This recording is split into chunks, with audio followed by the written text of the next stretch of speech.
And now, The Hirsh Show presents a Week in Review with your hosts, Kyle Hirshon and Nick Morgasen. Hey, welcome to a special version of The Hirsh Show. Thanks for joining us last week for Noel McNeil from Bear in the Big Blue House, Sesame Street, Eureka's Castle.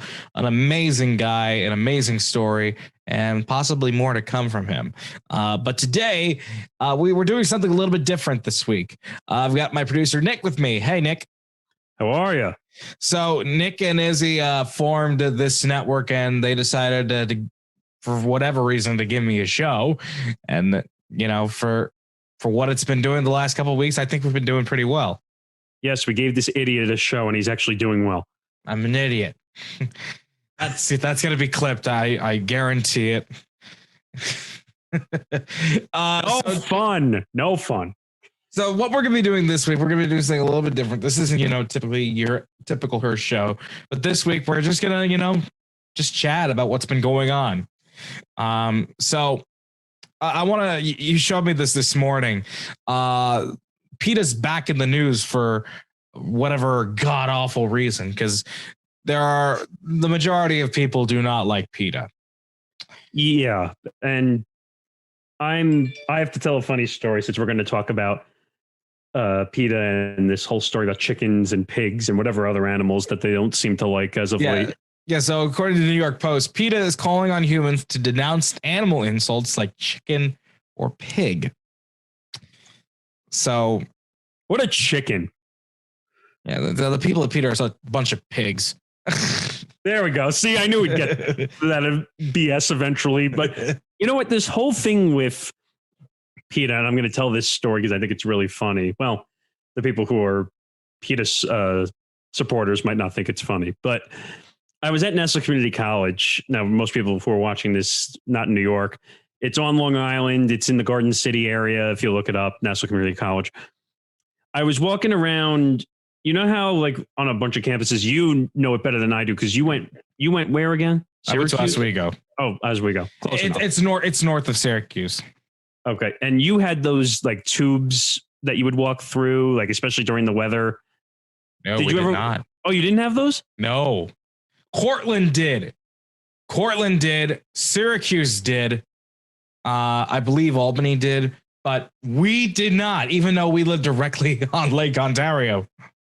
Which is okay. I didn't know that. Okay, so basically, we had those. They're not like you would walk down to go to the bottom part because like you had to walk down, and they didn't want you walking downstairs because then you fall down and hurt and cause a lawsuit anyway. But so these people who were activists were on campus blocking the tubes.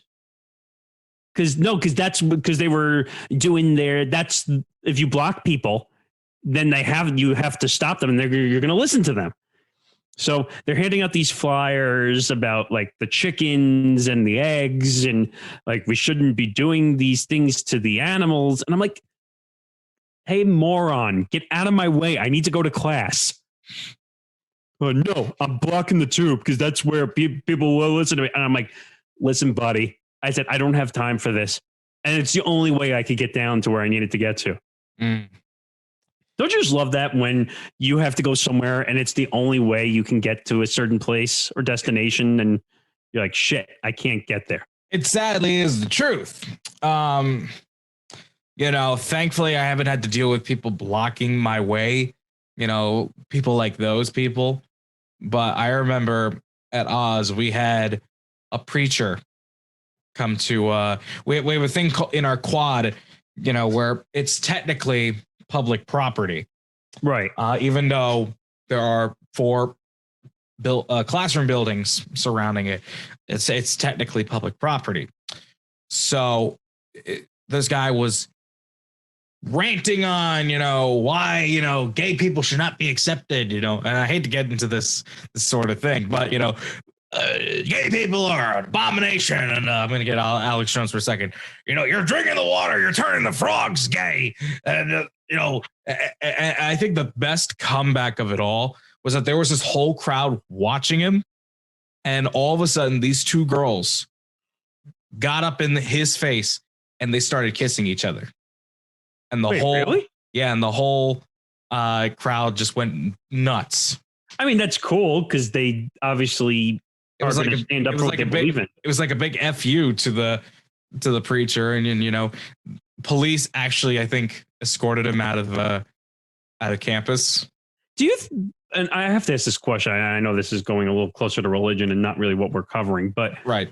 Have you ever wondered why it's kind of ironic that preachers are not willing to accept different people?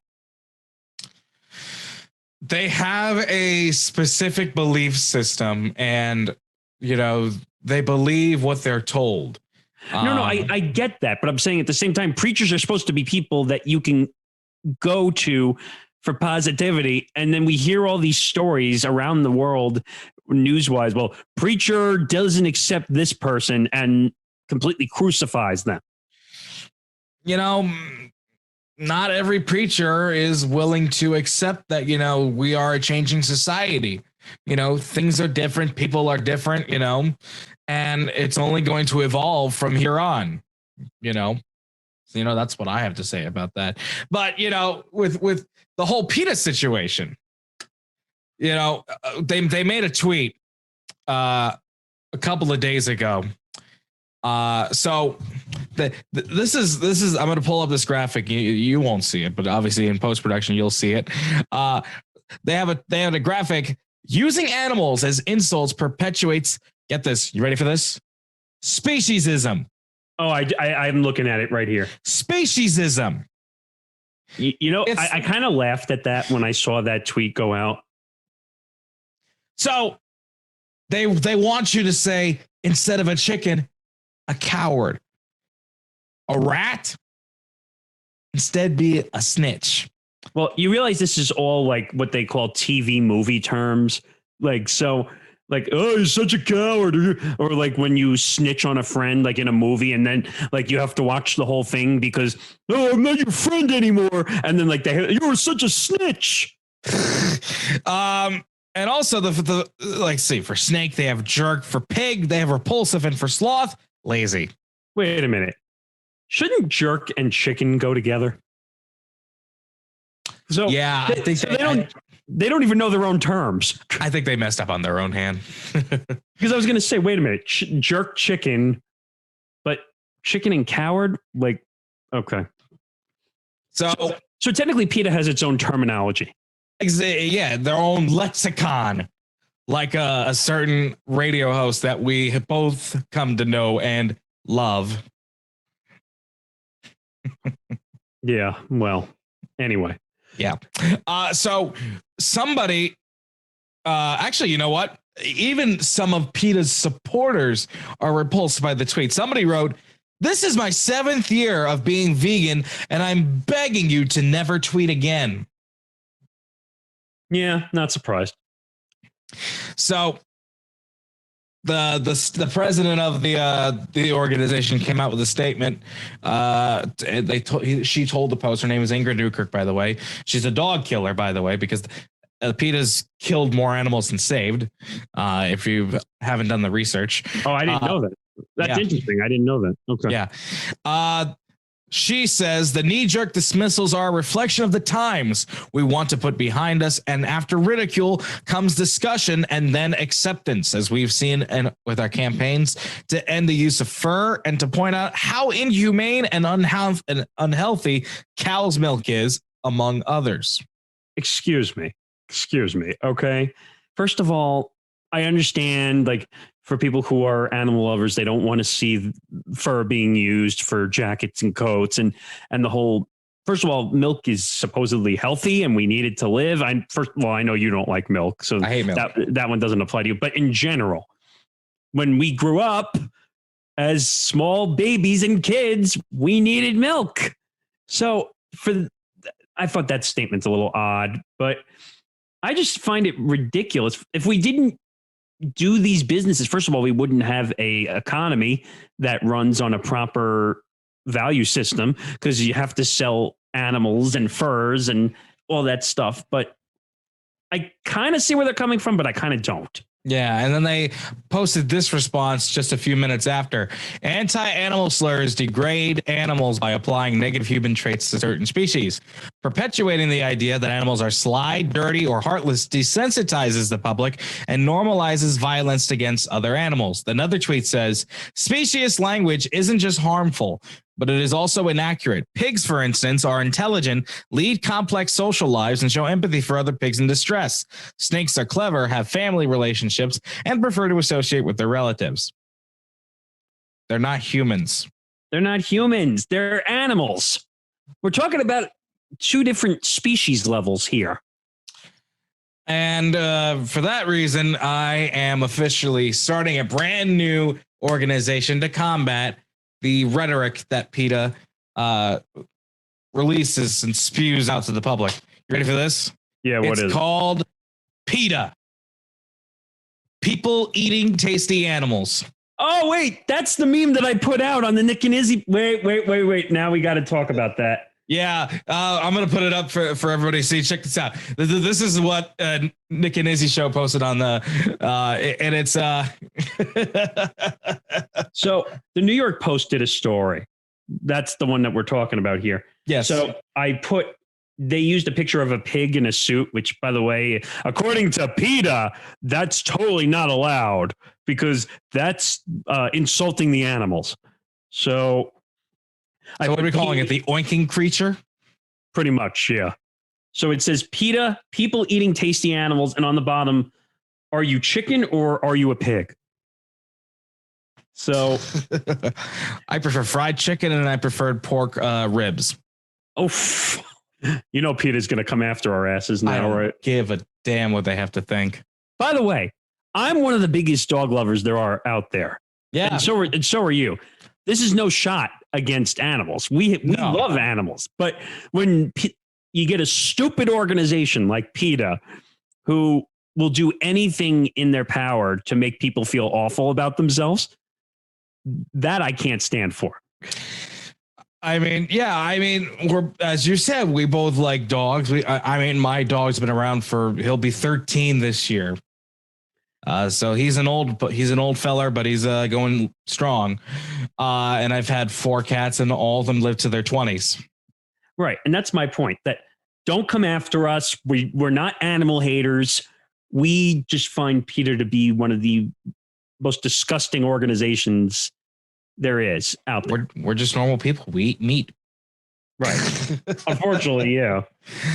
Yeah. So enough with the spewing hatred of PETA. Let's see what's going on in the world of stonks right now. Now, the other day, I decided for whatever reason to join a thing called Public, where you could publicly, trade stocks and all that stuff. And I happened to, on my first day, I got stock in AMC because I didn't know what the heck was going on. Gee, why'd you do that? No, seriously, I had a chance to get free stock as a gift for signing up, and how much free stock? I think it was $10. Okay. Well, you also got GameStop, right? That was the day everything started to go crazy. I'm so mad that I didn't even see that coming. Like, oh man, no, because I got $5 worth of AMC, and then I got $5 worth of Amazon, and then the next day I see my account jump to like $25, and then I see what's going on with GameStop, and I'm like, okay, I got to deposit another. Well, I don't know anything about stocks, so financial experts don't come after me because I don't know anything about the disclaimer. We're not telling you what to buy or what to sell. We're just telling the story. We're just telling the story. We're just telling a story. Exactly. So I get $5 worth of GameStop stock. And within when the market closed yesterday, I was at $40. So my portfolio jumped up like 70 something percent. And I was so happy. The problem was I just couldn't withdraw anything because my account was too new.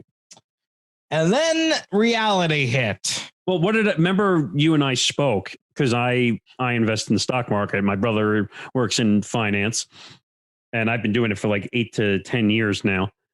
And what did I tell you? I said, What, do you remember what I told you or no? I can't remember. No, my short-term memory sucks. I essentially said that it was going to come back to Earth. Yeah, and it did. Because what happens is companies, you get these stupid assholes on Reddit who decided to put a community together and to basically make a stock go from $15 a share to $375 a share, which, by the way, is almost humanly impossible. Yeah. When I finished up checking out what was going on with AMC yesterday, I saw that both GameStop jumped 1,600%.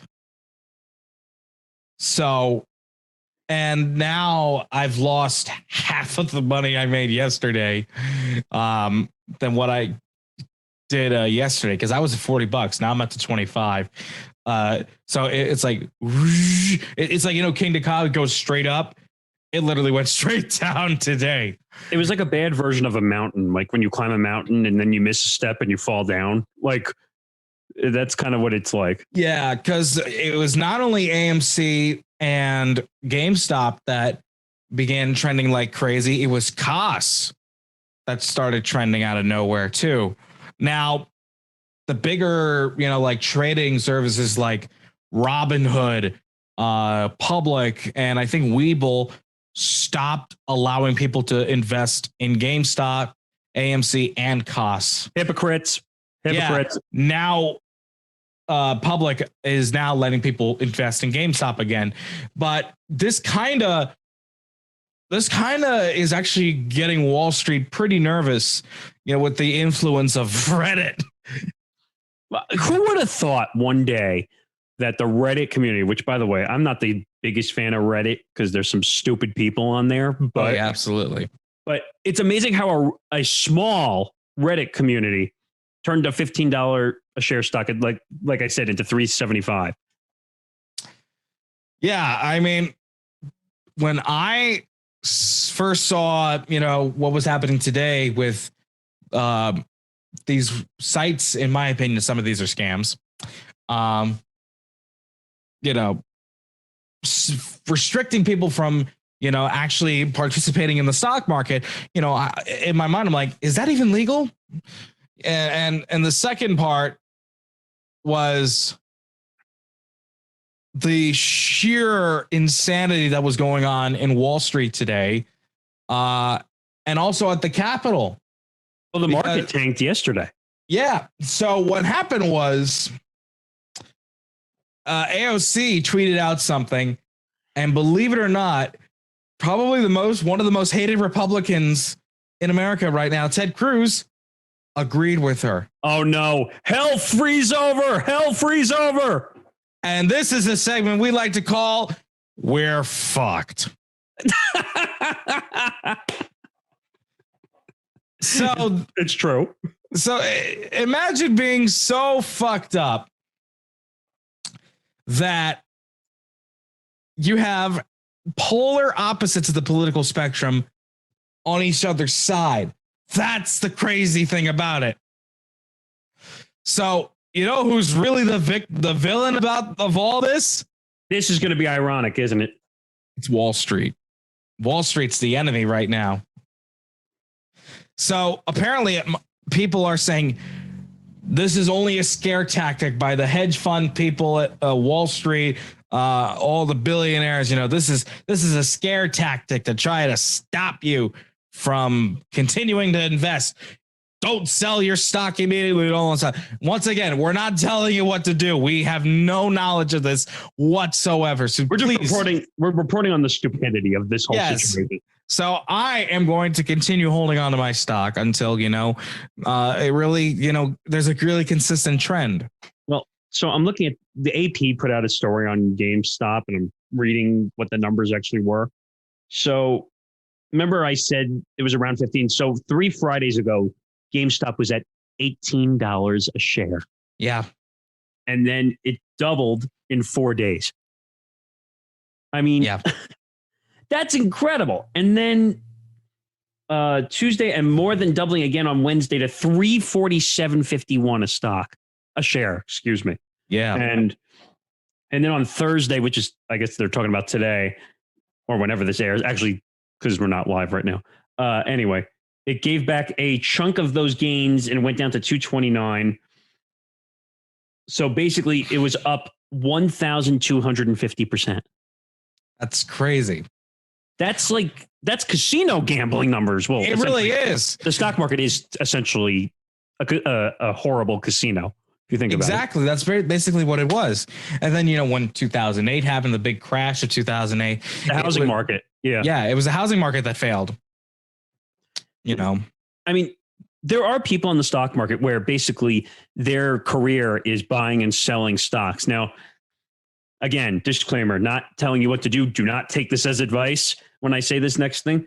There are people who go out and short the stock market for a living.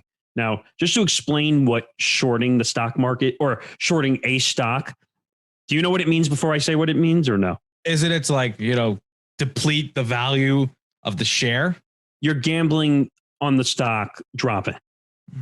So basically, there are people out there on Wall Street who are hacks that go out and say, I'm going to put thousands of dollars to short GameStop, which essentially means I'm gambling on it to drop. And that's kind of what, if we're going to transfer into another story here, which is Steve Cohen and his hedge fund, Melvin Capital. Melvin Capital was shorting GameStop. Yeah. For a lot of money. I'm not going to say what the exact number is because I don't know, but I heard it's millions of dollars. Exactly. And because of this, he had to infuse money into that hedge fund. Yeah, that's very concerning to say the least. As a Met fan, this really concerns me. Now, speaking of Steve Cohen, I want to get into this part of the show we'd like to call Barstool versus the Mets. Who would have thought we would have heard that? So today, but by the time you're listening to this on Sunday, it'll be a few days from now. But early Thursday, Dave Portnoy, CEO and president of Barstool Sports, started rage tweeting about his outrage over Robinhood blocking people getting stocks, and then Steve Cohen jumps in, and he even mentions this is the first tweet he put out. Prison time. Dems and Republicans haven't agreed on one issue till this. That's how blatant, illegal, unfathomable today's events are. It also shows how untouchable at Robinhood app, at Stephen A. Cohen to see, Citadel Point 72 all think they are. Fines aren't enough, prison or bust. And then Steve Cohen decides to open up his big mouth and chime in and say, hey, Dave, what's your beef with me? I'm just trying to make a living just like you. Happy to take this offline. That's kind of ironic that he said, I'm trying to make a living when he's worth $14.5 billion. Yeah, you've got plenty of more money than I'm going to make this next statement, and some people will laugh and some won't. He has so much money that he could take it and wipe his ass with it. He can literally wipe his ass with a George Washington and he wouldn't cry over it. Exactly. So, I'm a Met fan. I love what Steve Cohen's done so far with the team. But this is an issue that I do not take lightly, especially when it deals with the common man, such as the both of us. We're not the wealthiest of people. We obviously don't have too much money in the bank. So Steve was not right with making that comment. And then they kept going on back and forth with each other. Before we go further, let's explain one thing. We all know Dave Portnoy, who is the lead content guy. He's the boss, essentially. Yes. El Presidente. El Presidente, exactly. Who is in charge of content for Barstool Sports. We all know Dave's got a big mouth. Yes, we all know that for sure. Dave's got a big mouth. He's willing to feud and do anything he can to make attention for Barstool Sports. Exactly. Now, I happen to like him for certain aspects. I like that he's willing to have an opinion and go out there and try to make waves. But there's a right time and a wrong time to make waves with people. Exactly. Now, unfortunately, I kind of lost my respect for Dave when he basically acquitted Robert Kraft, the Patriots owner. He's a Patriots fan. Obviously, we know he's a Patriots fan, but for those who didn't know, Robert Kraft, the owner of the Patriots, was caught in this prostitution massage scheme. Parlor / prostitution ring. And he was basically let go. And also, the reason that he's going to defend Robert Kraft is because Robert Kraft and him are tight. They've done interviews before. I'm pretty sure that they have had some sort of sponsorship before. But, you know, with this, I have to take David's side, because if it were somebody else who was worth, you know, maybe a couple million, then I would probably understand. But this guy is worth multiple billions worth of dollars. We're talking about astronomical money. Yes, more than Donald Trump. Well, everyone's more than Donald Trump lately anyway. Yeah. But we're talking about a guy who's a hedge fund. I hate to say this, but hedge fund creep, because that's what I call hedge fund people who have so much money that they don't know what to do with it. And they get bored and they buy sports organizations like the Mets. Anyway, I'm taking Dave's side. I've always been a proponent, like I said, of how Dave does social media. I want to learn how Dave does social media. I'm taking social media marketing classes because I'm trying to rebuild into a different form of the business in radio and media. But I think he's right here. He was trying to make a point, and Steve kind of does what most billionaires do and tries to lower himself to the lowest common denominator, which is, I hate when billionaires do that. Like, oh, well, I understand what you're going through, and I'm just trying to make a living. Bull crap. Don't give me that. Yeah. Yeah, that's you're kind of making it harder for Met fans to continue liking you, Steve. It's not until you sign Trevor Bauer that people are going to really start to regain your trust. But then again, Trevor Bauer's a head case, and we'll get to that another time.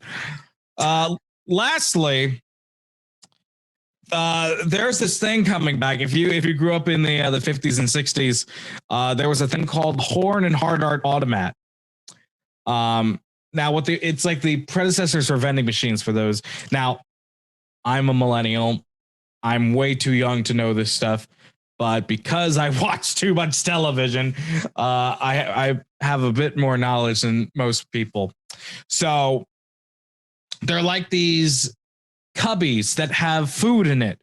It's like literally the predecessor to a vending machine. You would put your change in, turn a knob, open the door, and there's a chicken pot pie waiting for you. Oh, come on. That's really cool. I think that's awesome. There's people waiting in the back. There's people like cooking the food in the back. There's like a door where they can slide in the food.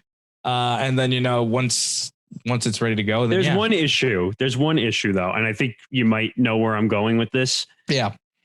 Quality control. Exactly. That's probably, well, then again, remember, they're making like quick eats. Like chicken pot pie, mac and cheese. But depending on what's in the chicken pot pie, if there's dairy, there's other stuff in it.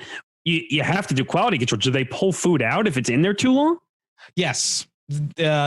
It's technically like a warmer, but if it hasn't been touched in like maybe 20 something or so, well, then again, they didn't really care. They didn't really care about like food safety and all that stuff. It really wasn't until like now where they really take this stuff seriously. So there's this automat restaurant in Jersey City. It's called Autobahn Kitchen. And what's really cool about it is it's completely modernized. It's touch screens. It's in the age of COVID, it's contactless. So you can use your phone to open the door. Okay, that's kind of cool, actually. Now, what's really cool about it is it's the same stuff that you love, but it's fresher. It's homemade. There's no short changing with anybody. And I think it's really cool. I wish, more of these sort of restaurants would come around. And also, it's kind of easier for people that have like anxiety. So, you don't have to deal with waiters. You don't have to deal with cashiers. Right. All you need to do is just pay with however you're going to pay, pick what you want, and take it with you. And that's it. Okay. I mean, that doesn't sound too bad. And once again, this place is in Jersey City. It's called Autobahn Kitchen. You can definitely check that out. We have a little bit of time now. So now let's get back into your favorite part of the show, which is the trivia round. Oh, no. All right, I've got my wheel over here. We're going to give this a spin. I'm going to put my microphone closer so you can actually hear the wheel. And you, my friend, are going to land on, I don't want you to suffer through the 80s again. So let's do it one more time. Oh, come on. Want to go back to the 2010s? Yeah, okay, let's go. All right, let's see what we can do here. Here's your first question. We're going to do 5 questions. Do I get weird, awkward music in this or no? Post-production. Okay, sure. All right, here we go. The 2010 movie, The Social Network, was about what social network? Twitter, Facebook, MySpace, Instagram. It was Facebook. Got it. That's 1. I watched that movie. I actually like that movie. I do too. I love Jesse Eisenberg. I was going to say that's Eisenberg was the lead character. Yep. All right. Oh, here's an interesting one. What month did the royal wedding of Prince William and Duchess Kate take place? Crap. May, June, April, or August? Crap. And I remember when being at the radio station, we were watching this on TV on the weekend. I know it happened on a weekend. I remember that. Uh-huh. I don't know. Something my gut is telling me it's either April or May. I'm going to say May. It's April. Damn it. That was my gut. I knew I was close. All right. You're 1 for 2. All right, fine. All right. Here's your third. What company opened the first cashierless store in 2018? Amazon, Walmart, Target, or Kmart? I don't think Kmart was... I didn't know Kmart was still around. Oh, God. Walmart. Open a cashless store. Well, Amazon doesn't have a store, though. Well, they have an online store, but that means it's either got to be Walmart or Target. All right, I'll go with Walmart because I think they're as innovative as probably as Amazon. It's Amazon. Oh, it was Amazon. It was Amazon. That was a trick question. It was. All right. 1 for 3. Try to make it up. Kanye West's 2016 album was called The Life of what? Yeezus, Pablo, Donda, or Saint? It was Pablo. Yep, there you go. That's 2. And I don't listen to Kanye's music, but I remember that trended all over Twitter. I remember. It did, yeah. Let's see. I'm going to pull up one last question. And this is your final question of the night. Do I have a chance to finish over 500? All right, yes. Let's go. All right, here we go. Your final question is, what popular toy was invented in 2013? Crap. Is it the Nintendo Switch, fidget spinners, the hoverboard, or Hatchimals? Crap. No, I think the fidget spinner was older. Might be the Switch. Because I had the Wii and the Wii. I had both Wiis, actually. I'm going to say the Switch, because I feel like that was kind of the time period. The Switch came out in 2017. Damn. It was the hoverboard. Damn it, I've always wanted to ride a hoverboard, actually, now that I think about it. Did you see the video of Mike Tyson just... Yes, I did, actually. Well, unfortunately, once again, you have proved to the world how awful you are at trivia. I actually, believe it or not, I actually do know trivia well. You're just catching me on the ones that I don't know. Well, then you should study. Well, anyway, thank you for joining us in this special edition of The Hirsh Show. Check us out next week. We're going to be interviewing legendary bassist CJ Ramone. Yeah. CJ Ramone from the famous Ramones next week. Check it out. We'll see you next time. Good night, everybody. Take it, CJ. 1, 2, 3, 4.